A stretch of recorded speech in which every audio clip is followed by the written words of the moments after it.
Welcome to part 4 of this talk on general equilibrium. So we've covered the basics of it, we've covered the household, and now it's time to cover the firm. So last time we talked about household optimization. That was pretty cool stuff. But households are only one part of the system.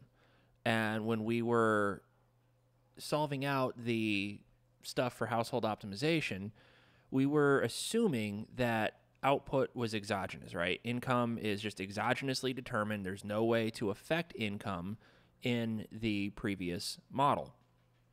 Now, what we're going to be doing is we're going to be taking that utility function, and we're honestly even going to be sort of taking the constraint. It's just we're going to be using it in a slightly different way now.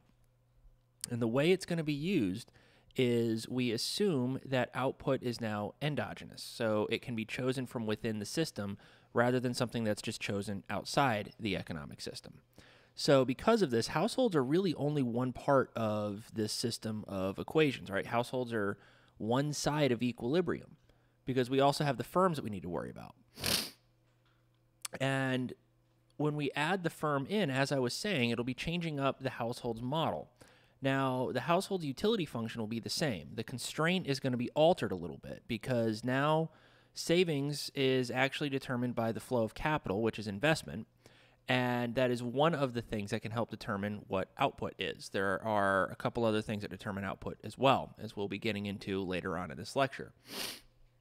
Now, you're probably going to be cursing me going, well, we just learned all this math, and now you're telling me that we're not really going to have to do a lot of what you just showed us? Well, yes and no. Well, kind of just yes. But it's much more intuitive when we do it this way. So think of it like you have to crawl before you walk. And what you learned with the manipulation of the previous constraint, that's crawling, now it's time to walk. And I promise you the walking is much, much easier. So just like with the household, what we're going to be assuming is that there is one representative firm in this economy.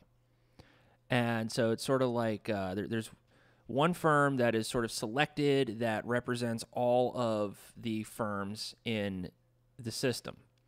Now, the firm is going to be producing output, which is Y. Now, remember, Y is output, but it's also income, right? Whatever gets produced by the firm is also income for the household. And they do so using an input of capital, KT. We're going to be also assuming the market is perfectly competitive and that the firm is a price taker. So the firm doesn't have any monopolistic power. Right, there's no power over the market when it comes to what they can price. They price at marginal cost. Anything above that, the firm is pushed out of the market. So the firm's got a production function. Y equals A times K to the power of alpha. Y is output. We've covered that. Remember, output for the firm is income for the household. Now, K is the capital stock that gets used in production. And alpha is the share of output generated by capital. Or you can think of it as like capital share of income. A sub T is a source of technology shocks. This is the kind of cool thing, right? A is where new ideas are entering the model. So if you want to invent a new thing, say, you want to invent the electric car, you want to invent the computer, Al Gore invents the internet, A sub T is going to be increasing. Now, when AT increases, the economy grows, and we get to produce more efficiently, which means lower prices on outputs. Okay, maybe prices aren't technically included in this particular model. Why? Well, there's no price P sub T, right? It's not in there. But even though prices aren't technically included in the model, we can sort of think of it intuitively as if A increases, then the economy can operate more efficiently, so we can use the same number of goods or the same number of resources to produce more goods. So whereas, say, we needed 10 units of capital to produce 10 units of output, with this increase in A sub T, say now we can use 10 units of capital to produce 20 units of output. Much better. So it's a way to account for the way that technology enters the model, the way that new ideas, right? Because new ideas really are the source of like economic growth. And I'm kind of getting into more growth and development than I am business cycle stuff, but they're all kind of very heavily related with each other. And this term A sub T is a source of economic growth. And the cool thing about this is we can sort of think of it as like the way ideas are building. They build on each other, right? They're appreciating. They're not depreciating, which is pretty interesting stuff. However, when A sub t falls, we lose technology and the economy grows backwards. Now, there has been a little bit of sort of back and forth over this particular assumption of A falling and then, we lose technology. And it can be like, hey, how the hell do we lose technology? Because, once we have it, we have it. But one way we can think about this is let's assume that we have our advanced technological society, right? Everything's great. We've got our iPhones. We've got our Twitters. Elon Musk is soon going to have Twitter, which is great. We have, fancy cars. We have, Androids for me. I don't have an iPhone. We have cool amp simulators, so we don't have to actually plug a guitar into like this giant half stack. We've got all these cool things, right? How do we forget that technology? Well, let's say that everybody involved in inventing it, building it, all that stuff gets wiped out, right? Or honestly, let's just say that all of the technology that's used to produce this stuff gets completely fried. In that case, right, if all the documentation for it, if all the technology itself, everything is wiped out, are we just going to be able to go, you know what? We all remember how to do this. No, not really. So that's one way you could sort of think about it. I know what the Romans, I believe, had plumbing, and I'm sure somebody's going to watch this and somebody's going to fact check me on it, and that's totally cool. But the Romans had plumbing, and that was like super awesome. But after the fall of the Roman Empire, plumbing didn't show up for a very long time. Why is that? Well, the technology was forgotten, right? Your average Joe isn't going to know how all that stuff works. So we can actually think of a couple of scenarios where A sub t would fall and we would actually be losing technology. But mathematically, if A increases, the economy's growing. If A decreases, the economy shrinks. So from this function, alpha is strictly between 0 and 1. And this means that for every unit of capital that gets added into the production function, output's going to be increasing by a little less each time. It's what's known as the diminishing marginal product of capital. Maybe you learned about this in Principles of Microeconomics, or if you took intermediate microeconomics, you definitely got this. It's the same idea as diminishing marginal utility for the household. And what it looks like is this. So we're going to have our production function, y equals a times k to the alpha. And we're going to have this in output and capital space. We see that output is increasing in capital, however, it's increasing at a decreasing rate. So the more capital you add, yes, output will be increasing, but it won't be increasing by the same amount as it did from the previous unit of capital that you added in. Now, we could easily have another term in this production function for labor, because really you need labor and capital to produce. You can't just have capital in a production function. However, we're assuming that labor is supplied inelastically, and it's proportional to the population, thus we can leave it out. But if we want to make things a little too complicated, just for a split second, this is what it would look like. So we'd have y equals a times k to the alpha times L to the 1 minus alpha. And if you look at the exponents, alpha and 1 minus alpha, if you were to add those exponents together, right, alpha plus 1 minus alpha equals 1, that implies constant returns to scale for the firm.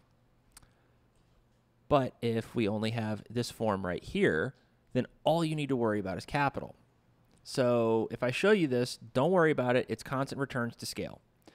Constant returns to scale is simply if you double the inputs, you will be doubling the outputs. That's the easiest, the simplest way that I can describe constant returns to scale. So let's talk about the marginal product of capital. This is the amount of output that's produced given one additional unit of capital. So if we were to take the first derivative of that production function with respect to capital, what we would be getting is this right here. The partial derivative of y with respect to k equals alpha times a times k to the alpha minus 1. Right? Because remember, you take the exponent, you bring it down, and multiply the whole thing by the exponent, you subtract 1 from the exponent. And this is actually going to be pretty important to know in relatively short order. So remember what the marginal product of capital is. But next, we got to talk about investment. So let's talk about what investment is. Investment follows what is known as the law of motion of capital. And it's this right here. So investment, I, is equal to kt plus 1 minus delta times kt.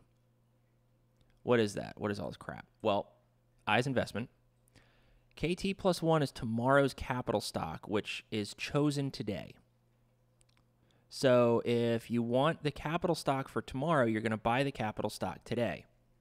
But you're not going to get the capital stock today. You're going to get it tomorrow. So it's like you put an order in for something. So let's say I use restaurants a lot because I used to work in a restaurant. So let's say you work in a restaurant and you need a new grill. Well, you're going to go out and you're going to buy a new grill, like one of those like flat top grills to cook steaks on. Cool. You're going to want to go out and buy it. But there's no way in hell you're going to get it delivered today. Right? You're probably not even going to get it delivered tomorrow. Maybe next week if you're like super, super lucky with the way the supply chain's going and all that crap. It's probably going to be like a month or two before you actually get that damn thing. So you can purchase it today, but it isn't actually going to be present until the next period. Now, I keep saying tomorrow's capital stock, but it's really next period's capital stock. It's just kind of a bad habit of mine to call it tomorrow rather than like next period, next month, next quarter, next year, whatever the time frequency is. Now, KT is today's capital stock. It's this current period's capital stock, but it was purchased the previous period. Delta is the rate of depreciation on today's capital that's going to have to be replaced. So think of 1 minus delta times k. So if delta is, say, 5%, then what that 1 minus delta times k is telling me is 1 minus 5%, 95%. So that's 95% of today's capital stock is going to exist in the next period. If delta is, say, 0.1, well, it's 1 minus 0.1, which is 0.9. 90% of today's capital stock is going to be carrying over into tomorrow. So the larger delta gets, the less capital actually carries over into the next period, and the more you're going to have to replace old capital with new capital before you're actually adding on to the existing capital stock. So if delta gets too high, right, any new capital you buy just replaces old capital that fell apart. So think about if you've got, I don't know, if you're a trucker and, say on average, one tire blows out a month. Okay, well, that delta would be set to whatever the percentage of the entire semi is for that one tire that blows out. Cool. Let's say that's 0.05. Well, you go from blowing out one tire to, say, 4 tires. All right, well, now it becomes 0.2. So that means instead of, if, say, you wanted to buy 2 tires, right, originally, if you're only losing 1 tire a month, you buy 2 tires, well, you've got an extra tire. But if you start blowing out 4 of them, you add 2 new tires. Well, you're actually still at a loss, right? You're still missing 2 tires. So you need to buy more tires. You need to buy at least 4 tires before you can actually start adding new tires into like some kind of an inventory. So the larger delta gets, the more depreciation we have, and the more new capital goes to replacing old capital. So let's talk about savings again. I'm sure you remember that what you'd save, you'd get back the next period plus some interest, right? Well, up until now, it was just exogenous. So we were assuming like, hey, we're just magically getting all this cool shit. Great, awesome. You get a return on your savings. Like, there it is, just shows up out of the blue. But where it's actually coming from is through investment. Because savings and investment are actually the same thing. Because if you can either consume a bunch of stuff today or you can defer that consumption by one period.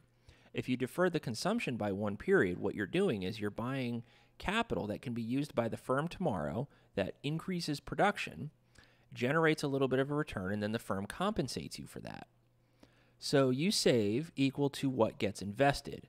The more you save, the more the firm invests. Because when you're saving, you're buying KT plus 1. The more KT plus 1 there is, the more KT plus 1 the firm can buy, thus the more investment you get. Pay no attention to the cat that's meowing. He loves to just walk around with a toy in his mouth and meow. He's kind of like a big puppy. It's actually super cute. He's a great cat. Anyways, so the more you save, the more the firm invests, the more capital the firm gets, the more they produce, and the more you can get back next period. So let's talk about it. Formally, we're going to be saying that S equals I, savings equals investment. So before, you had this constraint right here, Y equals C plus S. Now, it's really called a resource constraint because what it says is the production, right, Y, is all available resources that can be used for consumption plus savings. So it's a resource constraint. But switch out the S with I. Y equals C plus I. Okay. Well, savings equals investment, so we can do that. Mathematically, that works. Now, does this look a little familiar? Think about it. Y equals C plus I. Well, there's plus G. All right, but let's assume there's no government, right? Y equals C plus I. GDP is equal to consumption plus investment. So this resource constraint is actually GDP, which is kind of cool. So let's do one more thing and look at the production function, the law of motion of capital, and the resource constraint. So the production function is this guy in blue. The law of motion of capital is in pink. And then equation 12 is the resource constraint, but I've got the colors mismatched. Oops. Oh, well, I'm too far along to actually change anything. Don't even know how to fix it in post. So Y is supposed to be blue. I is supposed to be pink. And we want to combine this into one equation. So I'm going to take Y equals A times K to the alpha, plug that in. Okay, so the left-hand side of that resource constraint, right, of equation 12, the left-hand side of that's Y. But remember, if you look at equation 10, Y equals A times K to the alpha.